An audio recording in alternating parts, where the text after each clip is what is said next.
You see this is my woman. Philippa's strong commitment to fighting cancer began after she lost her sister to breast cancer in 1986. So she died, and Eugene, I took her home, a 24-hour flight.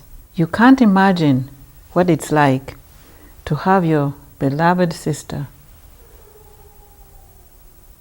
in the luggage of a plane, and you are seated in the cabin. With determination to ensure that no one else goes through what her late sister underwent due to lack of awareness about breast cancer, Philippa enrolled into the College of Breast Cancer in the United States with an aim of acquiring knowledge which she would later share with the public about the disease. With the trauma through losing a sister, I had to find out everything I could. Because of her late sister, Philippa became at risk of also having cancer. In 1994, I went for my mammogram. It was okay, but I started feeling funny, and I went back to my doctor. I said, no, there's a little thing I feel, and I think something is wrong. Philippa insisted on having a biopsy, a medical procedure that involves taking a small sample of body tissue so it can be examined closely. And sure enough, my surgeon who said, Philippa, I'm glad you insisted. You have proven me wrong in 20 years. That's how my cancer was found. How did you feel? I mean, take us through the emotional journey. Here you are, and you are the one who has actually insisted on going for that specific test that actually reveals finally exactly that it's there. How did that make you feel? It made me realize that God was using cancer to direct me in a path that might help somebody else. Mm-hmm. Today, Philippa is cancer-free. She has founded the Breast Cancer Initiative East Africa, whose slogan is Knowledge is Power. In Rwanda, she runs this wellness center, a home for mostly women who have been rendered vulnerable as a result of suffering from breast cancer. We had a woman come here. She is almost on her last leg.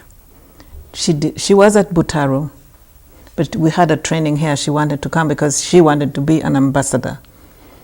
Her husband has just been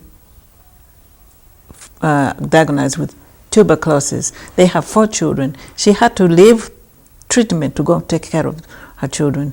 During the training here, she got so weak, she said, can I have some place to sleep? And I said, thank God. She slept, she went and took a nap, 45 minutes, she rejuvenated, she was able to come. So I said, this center is going to be. Through the Wellness Center, women from different parts of Rwanda come to get basic training and education about breast cancer prevention and management. For survivors of breast cancer who sadly have their breast removed, Philippa and her team restored their seemingly lost dignity. A woman who has lost her breast is seen as a damaged good by the husband, especially those who are not enlightened. So, when a woman who has gone through the trauma of breast cancer gets her normality back, it's a major thing. Right. And in fact, one woman looked at me after she had put her prosthesis on. She says, Mbayu muntu. Right, so these are just normal vegetables planted on the little space that we usually have in some of our gardens back home. And what Philippa and her team right here at the Wellness Home is trying to do is to use this as a model, and usually women come here and they get trained on how to be able to use the little space that they have, including using sacks, bags, to just fill them with soil and be able to plant healthy vegetables in order to avoid or prevent cancer. And all this she's doing out of her experience after losing her sister, who passed away of cancer, and of course also being a cancer survivor, breast cancer survivor.